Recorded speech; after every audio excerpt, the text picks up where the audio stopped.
The scent of danger and expensive cologne always arrived before Castillo John did. The November wind cut through downtown Los Angeles like a blade, carrying with it the smell of the Pacific Ocean and promises broken in back alleys. Inside Palazzo Nero, warmth radiated from every corner.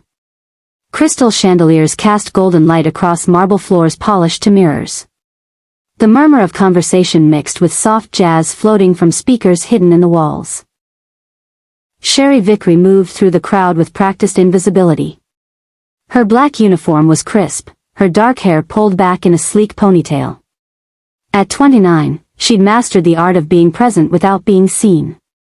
A skill essential for anyone working in a place where Los Angeles's most dangerous men came to make deals the world would never know about.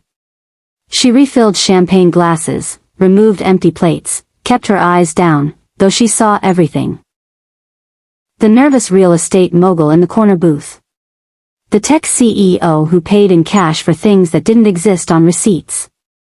The judge whose courtroom decisions seemed to favor specific organizations. More water here. A woman dripping in diamonds barely glanced up. Of course, ma'am. Sheri's voice was soft, professional. She poured carefully, noting the slight tension in her own shoulders. Tonight felt different. The air held something she couldn't name, like the moment before lightning splits the sky.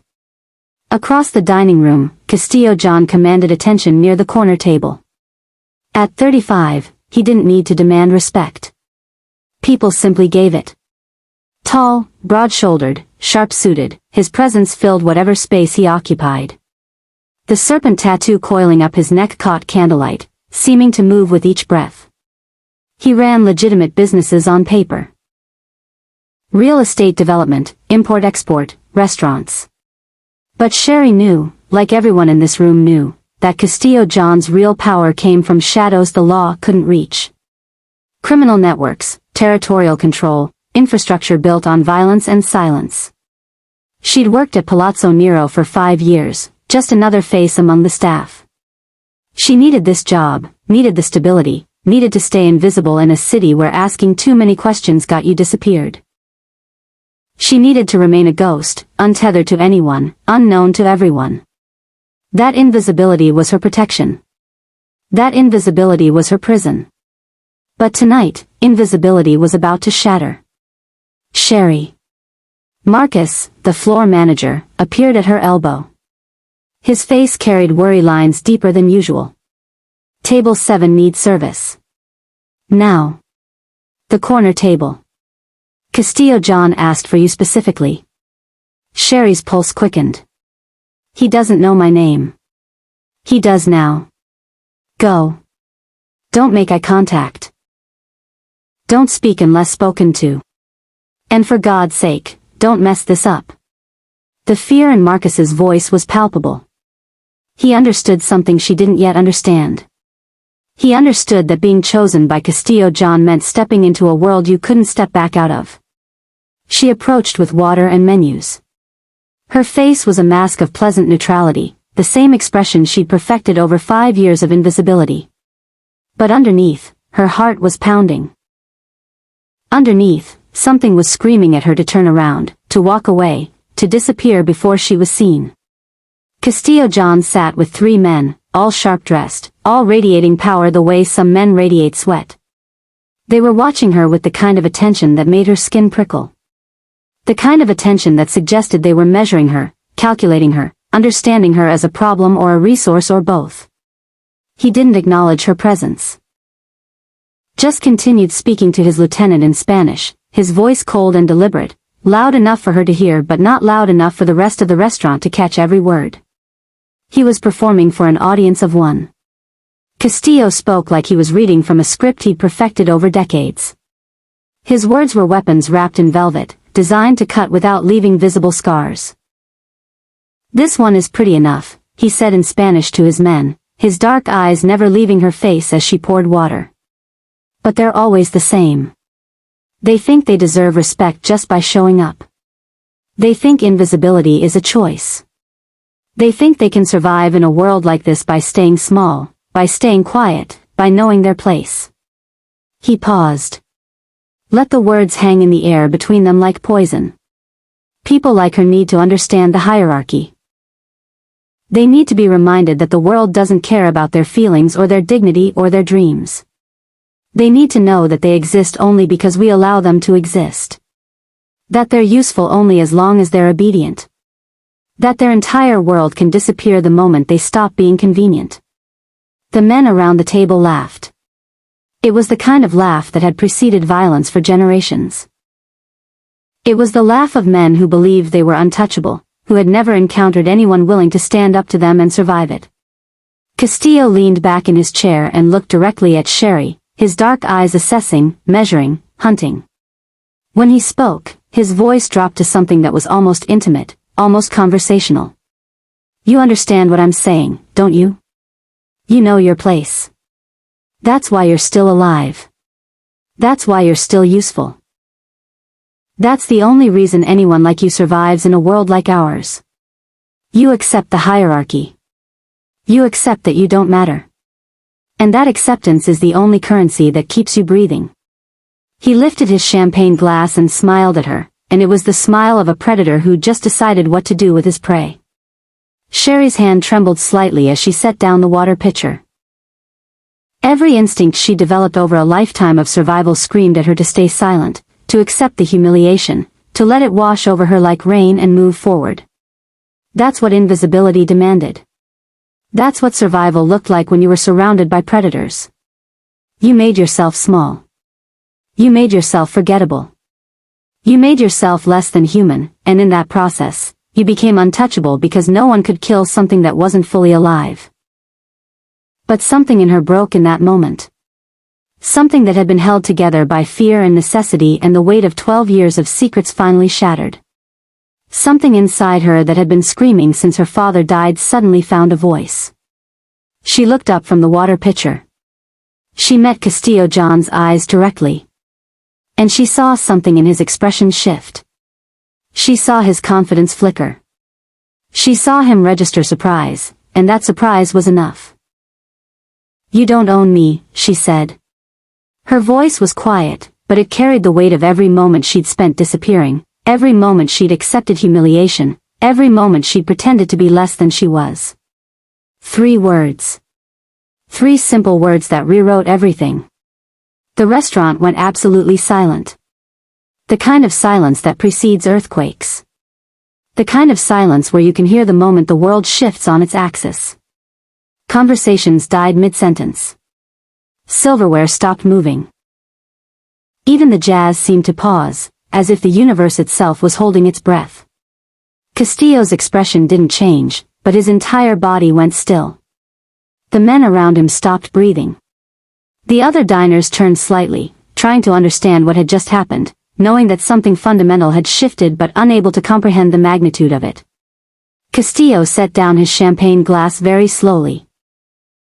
He studied Sheri's face like he was trying to memorize it, like he was trying to understand how she'd managed to exist in his world for 5 years without him recognizing her as a threat. How a woman could work in his restaurant, in his space, in his orbit, and he'd never truly seen her until the moment she refused to be invisible. Get out, he said quietly to his men. Everyone out. Except you. And that's when Sheri understood that refusing to disappear had made her the most dangerous thing in Castillo John's carefully controlled world. She'd shown him that his power had limits. She'd shown him that there was a woman who couldn't be bought or broken or intimidated into submission. She'd shown him that his empire of fear and violence had a crack in it. He would either have to destroy her or own her completely. And he was far too intelligent to choose destruction. But what Castillo doesn't know in that moment is that Sheri's defiance isn't just about refusing to be owned. It's about running from a past that's about to catch up with her in the most devastating way possible. Because the truth about her father, the truth about why she's been invisible for so long, is about to destroy everything between them. Hit subscribe right now because what happens next is going to hit you harder than you expect. Drop a comment and tell me. Would you have said those 3 words? The moment Sheri Vickrey left Palazzo Nero that night, Castillo John couldn't think about anything else. He sat alone at his corner table long after the restaurant closed, a glass of expensive scotch untouched in front of him, replaying those 3 words over and over in his mind. You don't own me. The defiance in her voice. The clarity in her eyes. The absolute certainty that she wasn't afraid of him, or if she was afraid, the fear didn't matter.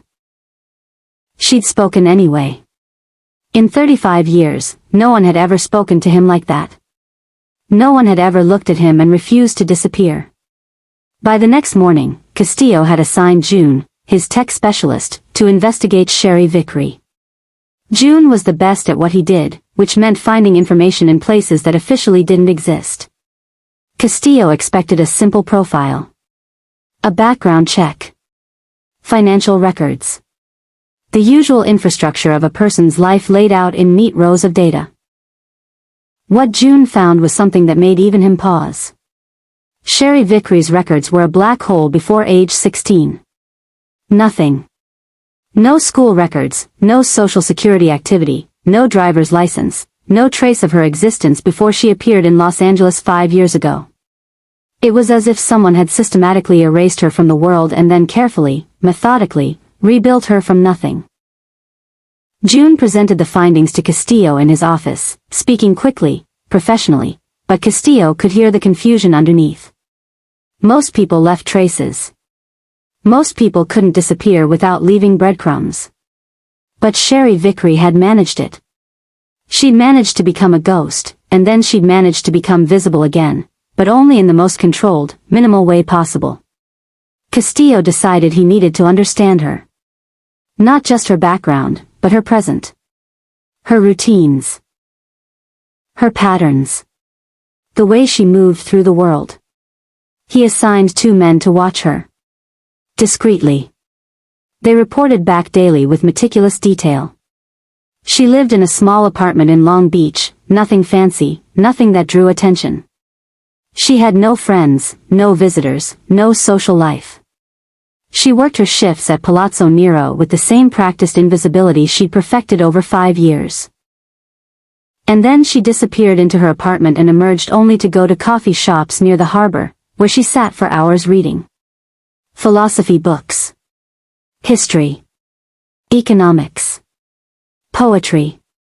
Her reading was voracious, eclectic, desperate in a way that suggested she was trying to fill some void inside herself with knowledge.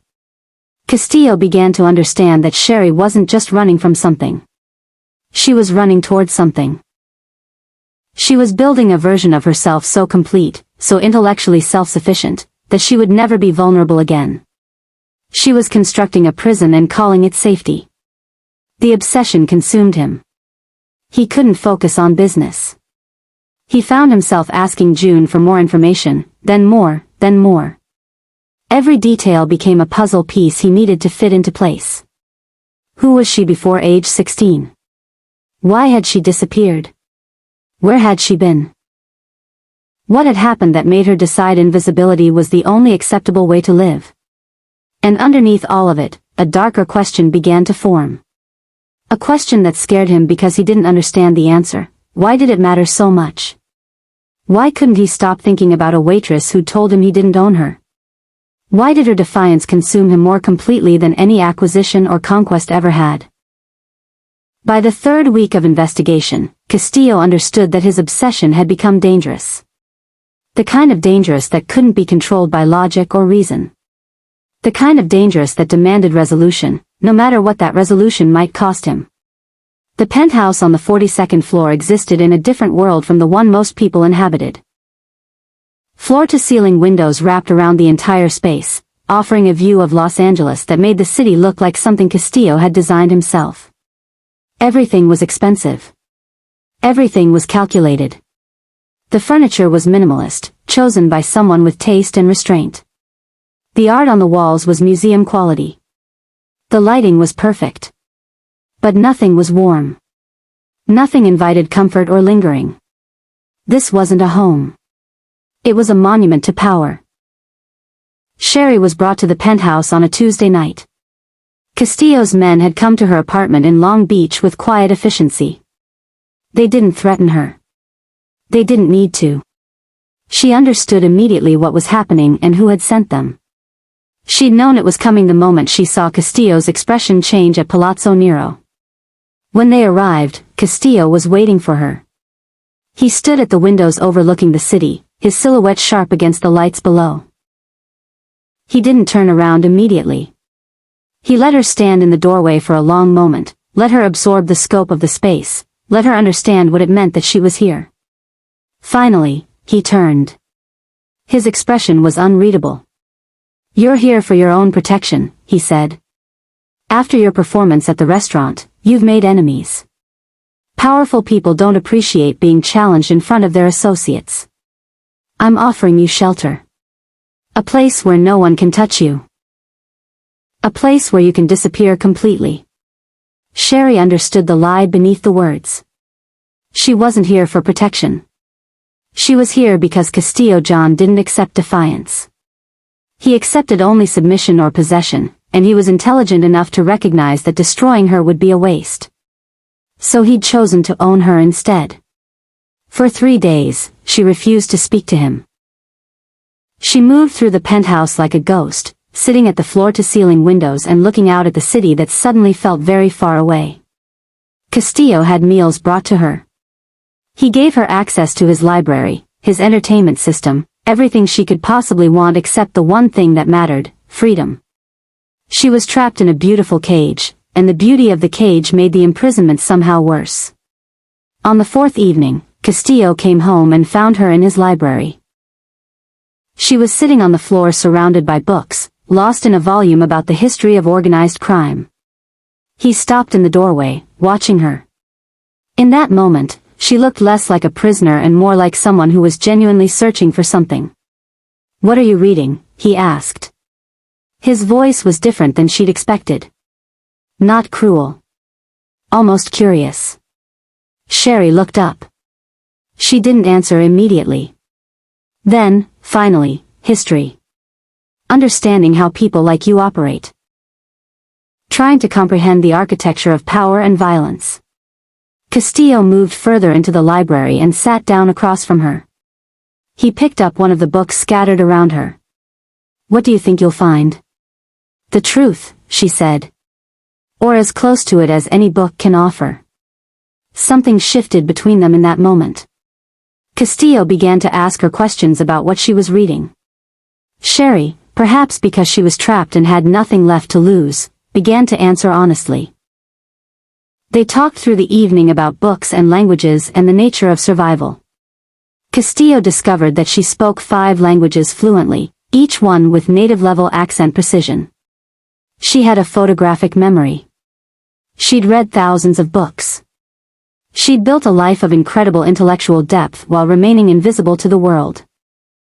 He began to understand that Sheri wasn't just running from something. She was running towards something. She was trying to become someone so smart, so capable, so complete within herself that vulnerability would become impossible. The attraction between them became undeniable. But it was complicated by the fact that he'd imprisoned her. She hated him for stealing her freedom. But she was also beginning to feel something deeper, something more complicated than hate. And that complication terrified her more than captivity ever could. Subscribe if you're here for love stories that destroy you and rebuild you at the same time. Because Sheri and Castillo are about to face the kind of truth that breaks people. The kind of truth that tests whether love is actually strong enough to survive betrayal. And if you're anything like me, you need to know how this ends. Let me know in the comments, do you think love can survive a lie this big? One evening, while reviewing financial reports in his study, Castillo heard Sheri speaking Korean to herself. She was reading from one of the books in his library, pronouncing words aloud, practicing the accent. The sound stopped him completely. Not just because she spoke Korean fluently, but because of the accent. Busan. The southwestern port city. She'd spent significant time there. Years, probably. He entered the library without announcing himself. Sheri didn't startle. She simply looked up, waiting. Castillo asked her in Korean if she'd lived in Busan. The question was casual, but his eyes were anything but. For the first time since arriving at the penthouse, Sheri relaxed. something in her shoulders released. When she spoke Korean, her entire demeanor changed. She became less guarded, less constructed.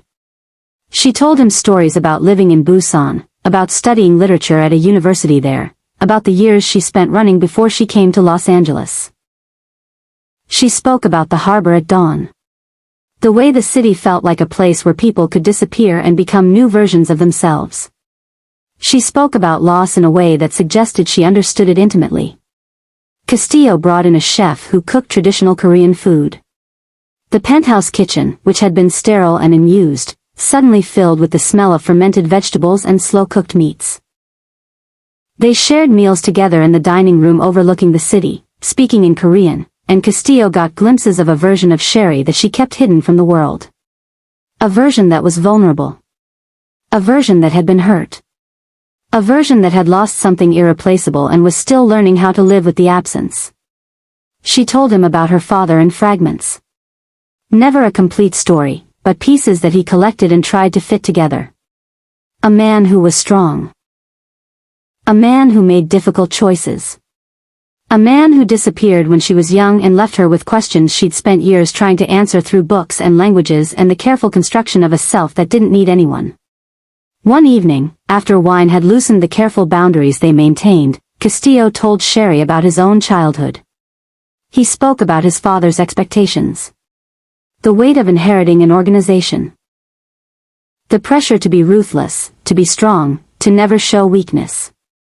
He told her that he'd spent his entire life trying to be someone his father would respect, and he'd never stopped to ask if that someone was actually a man he wanted to be.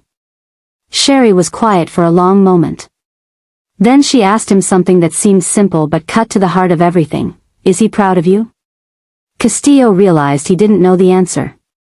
His father had never said those words. He'd never asked. In that moment, Sheri saw something in Castillo that she wasn't expecting to see. She saw a man beneath the monster. She saw someone who was also been imprisoned by circumstances and legacy and the expectations of people who came before him. She saw that his power was as much a prison as her invisibility. The separation between them began to blur. The walls they'd both built began to crack. They kissed for the first time that night, and it was desperate and angry and tender all at once. It felt like two people drowning finding each other in the dark. His hand cupped her face like she was something precious and dangerous. Her hands pulled him closer like she was afraid he might disappear. They kissed like they were both running out of time, like they both understood that this moment couldn't last, like vulnerability was something neither of them had ever allowed themselves to feel before. When they finally pulled apart, neither of them spoke. Some truths were too large for words. One evening, while reviewing financial reports in his study, Castillo heard Sheri speaking Korean to herself. She was reading from one of the books in his library, pronouncing words aloud, practicing the accent. The sound stopped him completely. Not just because she spoke Korean fluently, but because of the accent. Busan. The southwestern port city. She'd spent significant time there. Years, probably. He entered the library without announcing himself. Sheri didn't startle. She simply looked up, waiting. Castillo asked her in Korean if she'd lived in Busan. The question was casual, but his eyes were anything but. For the first time since arriving at the penthouse, Sheri relaxed. Something in her shoulders released. When she spoke Korean, her entire demeanor changed. She became less guarded, less constructed. She told him stories about living in Busan, about studying literature at a university there, about the years she spent running before she came to Los Angeles. She spoke about the harbor at dawn. The way the city felt like a place where people could disappear and become new versions of themselves. She spoke about loss in a way that suggested she understood it intimately. Castillo brought in a chef who cooked traditional Korean food. The penthouse kitchen, which had been sterile and unused, suddenly filled with the smell of fermented vegetables and slow-cooked meats. They shared meals together in the dining room overlooking the city, speaking in Korean, and Castillo got glimpses of a version of Sheri that she kept hidden from the world. A version that was vulnerable. A version that had been hurt. A version that had lost something irreplaceable and was still learning how to live with the absence. She told him about her father in fragments. Never a complete story, but pieces that he collected and tried to fit together. A man who was strong. A man who made difficult choices. A man who disappeared when she was young and left her with questions she'd spent years trying to answer through books and languages and the careful construction of a self that didn't need anyone. One evening, after wine had loosened the careful boundaries they maintained, Castillo told Sheri about his own childhood. He spoke about his father's expectations. The weight of inheriting an organization. The pressure to be ruthless, to be strong, to never show weakness. He told her that he'd spent his entire life trying to be someone his father would respect, and he'd never stopped to ask if that someone was actually a man he wanted to be. Sheri was quiet for a long moment.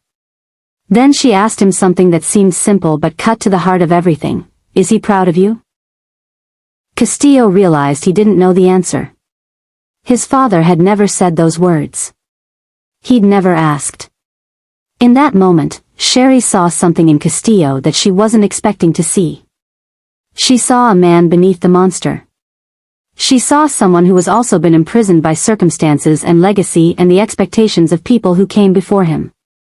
She saw that his power was as much a prison as her invisibility. The separation between them began to blur. The walls they'd both built began to crack. They kissed for the first time that night, and it was desperate and angry and tender all at once. It felt like two people drowning finding each other in the dark. His hand cupped her face like she was something precious and dangerous. Her hands pulled him closer like she was afraid he might disappear. They kissed like they were both running out of time, like they both understood that this moment couldn't last, like vulnerability was something neither of them had ever allowed themselves to feel before. When they finally pulled apart, neither of them spoke. Some truths were too large for words. The next morning, Castillo woke to find Sheri sleeping beside him, her face peaceful in a way it never was when she was awake. He'd spent the night holding her, understanding that he'd crossed a line that couldn't be uncrossed. He'd let her matter. He'd let her become essential. He'd done the one thing he'd sworn never to do. He'd made himself vulnerable to another person.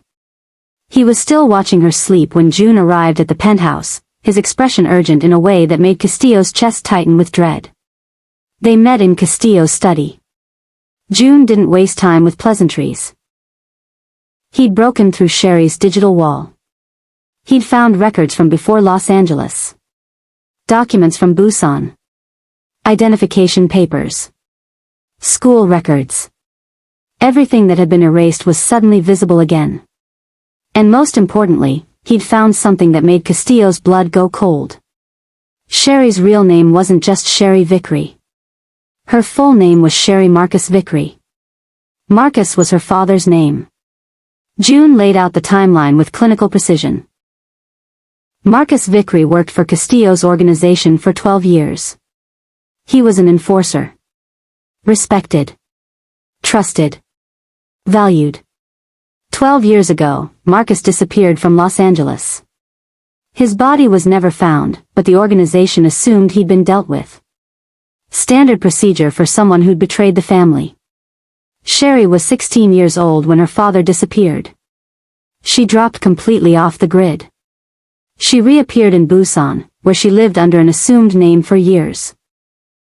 She came back to Los Angeles 5 years ago with a new identity, a new life, a new invisibility. June showed Castillo a photograph. It was Marcus Vickrey, pulled from old organizational records. He was unmistakably Sheri's father. They had the same eyes. The same intensity.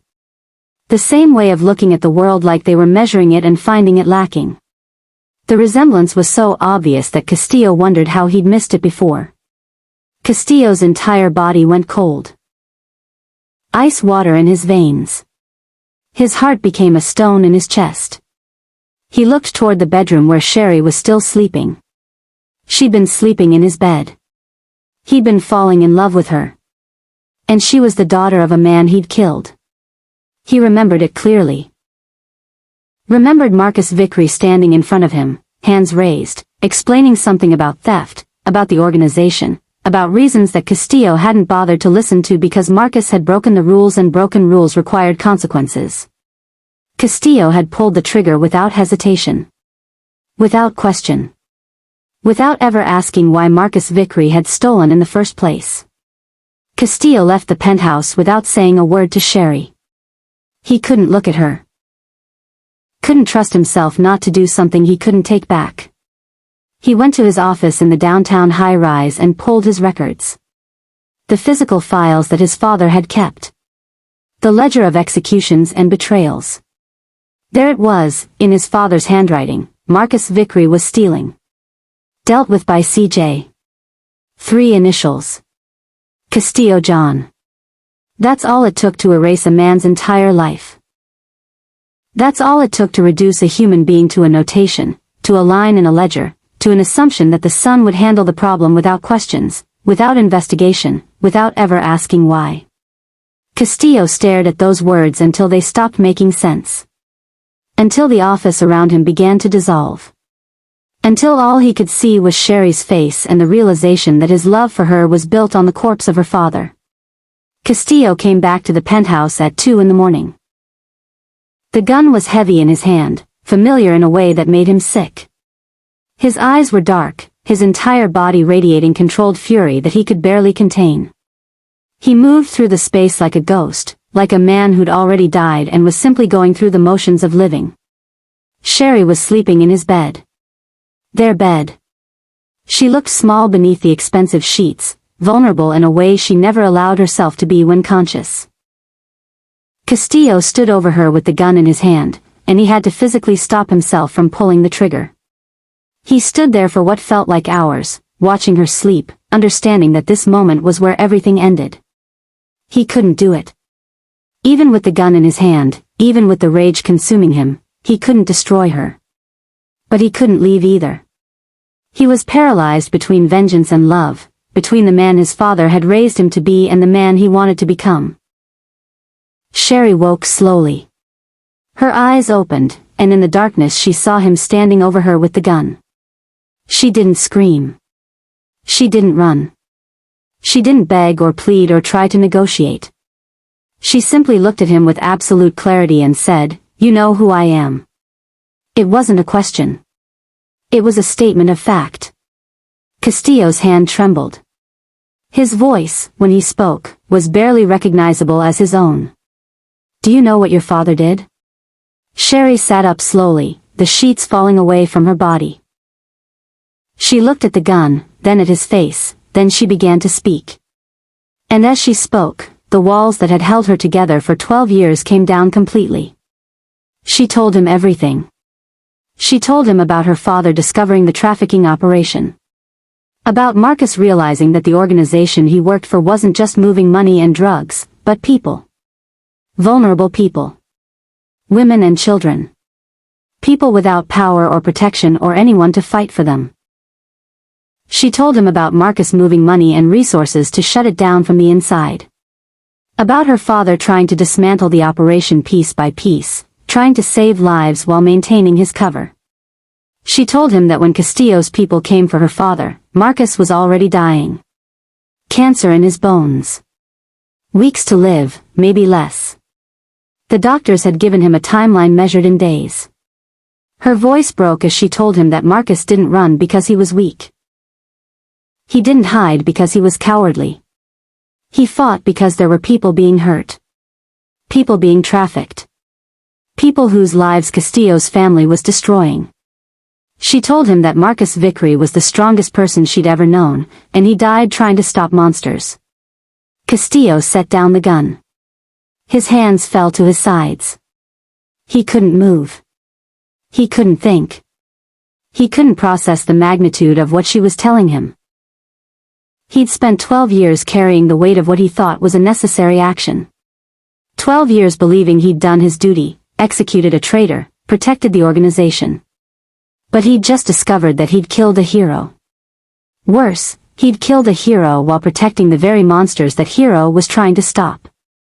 His father wasn't honorable. His organization wasn't legitimate. Everything he'd built his life around was a lie constructed to hide unforgivable crimes. And the woman he loved had watched her father die at his hands because of those crimes. The drive to San Bernardino took 2 hours. Castillo and Sheri sat in the black sedan with the windows tinted so dark that the world outside seemed to disappear. Neither of them spoke. What was there to say? The distance between them had become immeasurable, even though they were sitting inches apart. Sheri had the key in her pocket. A small brass key that her father had given her the night before he died. He'd told her where the storage unit was. He'd told her what was inside.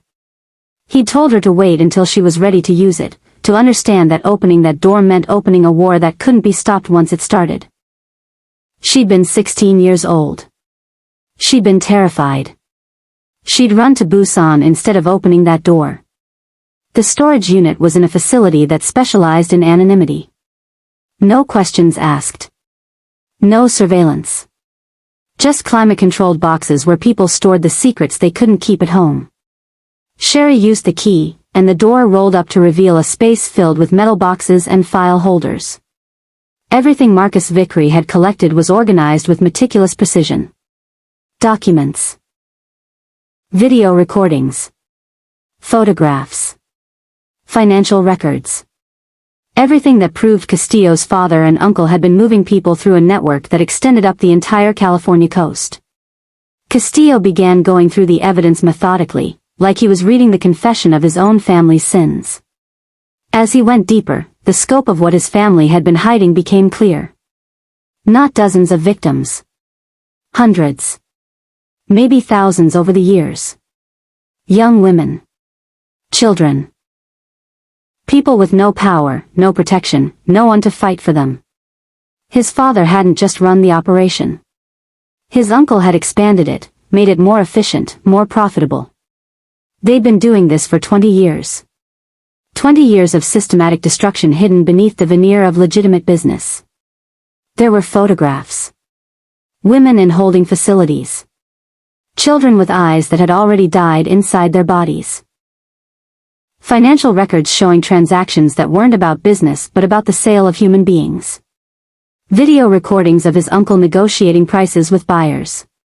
His father overseeing operations with the same calm authority he used when discussing real estate development.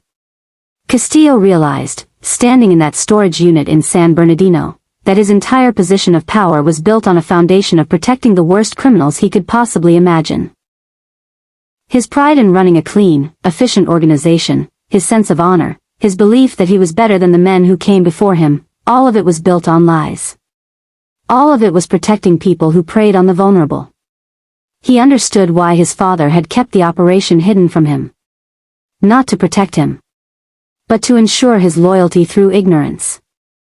To make him complicit without ever asking for his consent. Castillo picked up one of the videos. In it, his uncle was laughing about the efficiency of the pipeline. In it, his father was signing documents that represented human cargo. In it, they were destroying lives with the same casual indifference that Castillo used when making business decisions. He set down the video and looked at Sheri. Her father had died trying to stop this. He'd stolen from the organization not out of greed, but out of necessity. He'd sacrificed everything to expose monsters, and in doing so, he'd become the martyr that Castillo could have been. Instead, Castillo had become the son of those monsters. And the woman he loved had become the daughter of a hero.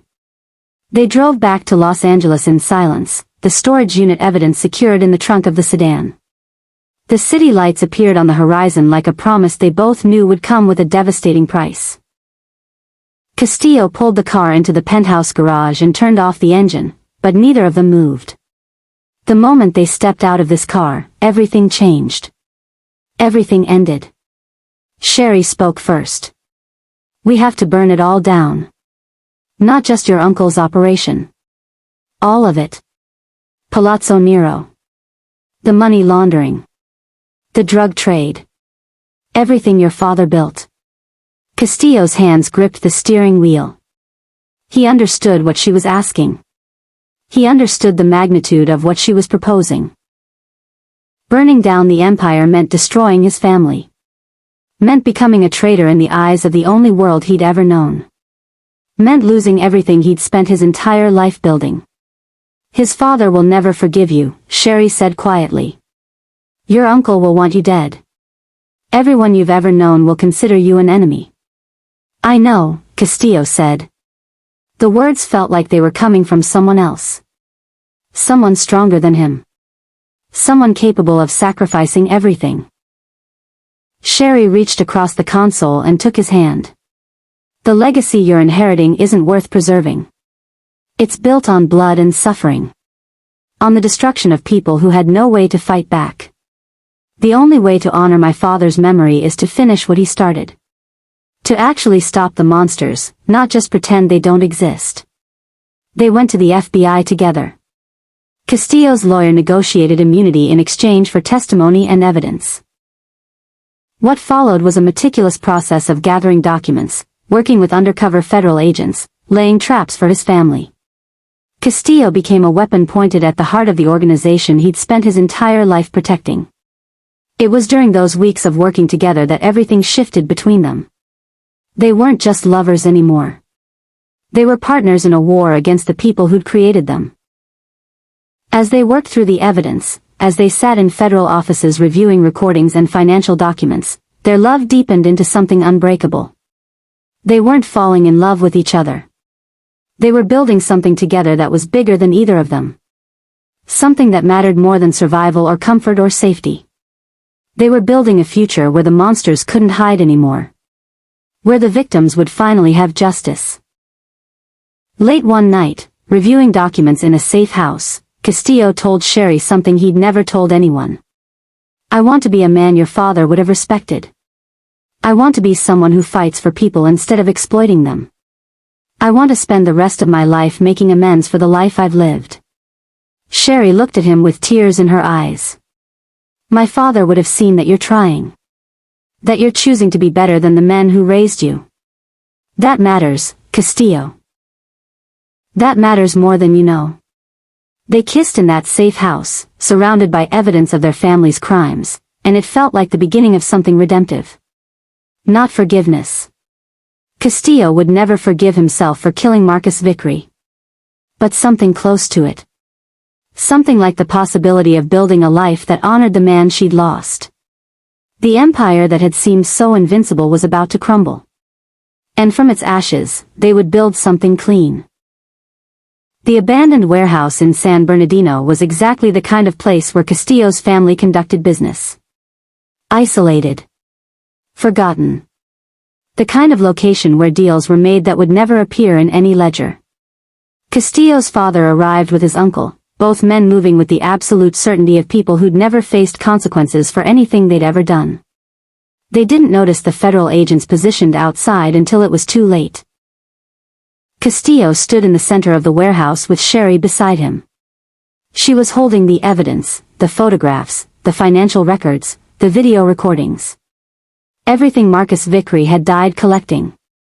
Everything that proved what his family really was. His father's expression shifted the moment he understood. Not fear. Never fear. Just a kind of cold calculation as he assessed the situation and began to understand the magnitude of his son's betrayal. Castillo's uncle moved first, reaching for a weapon, but the federal agents were already moving. The warehouse suddenly filled with the sound of weapons being drawn, with voices shouting commands, with the weight of consequence finally arriving. His father didn't resist. He simply stood there, studying his son with an expression of absolute contempt. He looked at Sheri, then back at Castillo, and asked one question: how could you betray your family for a woman? Castillo looked at Sheri. He saw the strength in her face. He saw the woman who defied him at Palazzo Nero. He saw the daughter of a hero. He saw the person who taught him that there was a difference between loyalty and complicity. Then he looked back at his father. Because my family was monstrous, and she taught me how to see it. The arrests were made with clinical efficiency. His father was handcuffed. His uncle was restrained. The federal agents moved through the warehouse with the precision of people executing a plan they'd rehearsed 100 times. The empire that had seemed invincible, that had operated in shadows for 20 years, collapsed in a moment. The charges came quickly. Human trafficking. Money laundering. Racketeering. Murder. The evidence was overwhelming. The testimonies were irrefutable. Castillo's cooperation ensured that every piece of the operation was exposed, dismantled, prosecuted. His father never spoke to him again. In the courtroom, at the trial, during the sentencing, his father sat in silence and refused to acknowledge his son's existence. It was the final punishment his father could inflict. Not physical violence. Not threats. Simply the erasure of acknowledgement. The refusal to see Castillo as anything other than a traitor. But Castillo had already made his peace with that. He'd already accepted that saving people he'd never met was more important than maintaining the approval of a man who taught him to destroy people without hesitation. The empire fell. Palazzo Nero was seized as proceeds of crime. The money laundering operations were shut down. The trafficking pipeline was dismantled. The victims, the hundreds and thousands of people his family had destroyed, began the slow process of healing. And through it all, Sheri was beside him. Not as a prisoner. Not as a hostage. But as a partner. As the woman who'd walked into his darkness and shown him the possibility of light. The reckoning was complete. The monsters were finally caged. Now the real work of redemption could begin. 6 months later, Palazzo Nero existed in a completely different form. The crystal chandeliers still cast golden light across marble floors, but the atmosphere had transformed. What had once been a monument to violence and crime was now a sanctuary.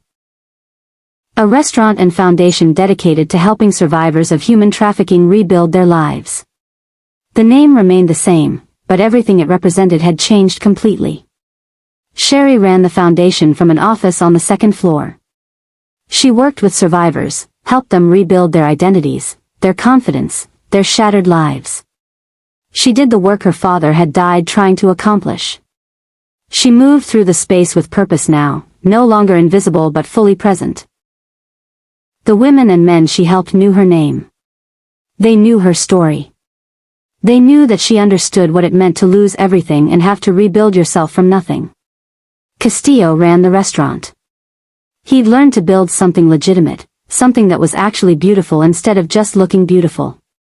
He'd learned to be a man instead of inheriting a role. He trained his staff with respect instead of fear. He conducted business with transparency instead of shadow. Every transaction was honest. Every interaction was built on dignity.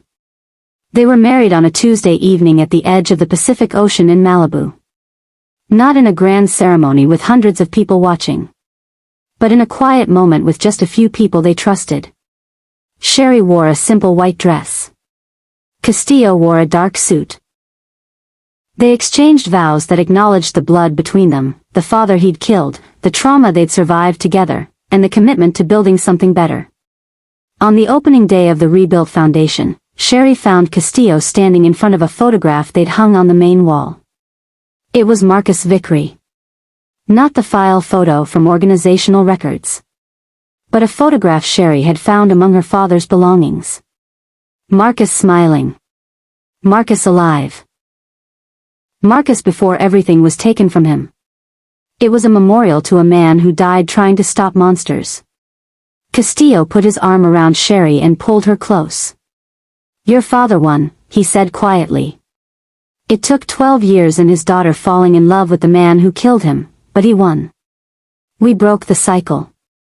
Sheri leaned into him and nodded. She could feel the weight of those words settling between them. The acknowledgement that Marcus Vickrey's sacrifice hadn't been in vain. That his daughter had transformed his killer into someone capable of honoring his memory. That from the darkest circumstances, something redemptive had emerged. They'd both been reborn from the ashes of their family histories. They'd taken the blood and the pain and the rage and transformed it into something beautiful. Into a foundation that was already saving lives. Into a restaurant where people could eat without wondering about the cost. Into a life built on honesty instead of deception. The generational trauma had been broken. Not by running from it. But by facing it directly. By burning it down completely. By building something clean on the ashes. Castillo and Sheri stood together in front of Marcus Vickrey's photograph, and they understood that this was how redemption actually worked. Not through forgiveness. Not through erasing the past. But through acknowledging it completely and choosing, every single day, to be better than the people who came before them. The cycle was finally broken. And from its destruction, something beautiful had been born. That's how you break generational trauma. Not by running from it. But by facing it, burning it down completely, and building something better on the ashes. If you want to see more stories like this, stories about people who chose redemption over revenge, love over legacy, and truth over comfortable lies, then subscribe now because I have more stories coming that will absolutely wreck you in the best way possible. And if this story hit you the way it hit me, hit that subscribe button and let the algorithm know you want more.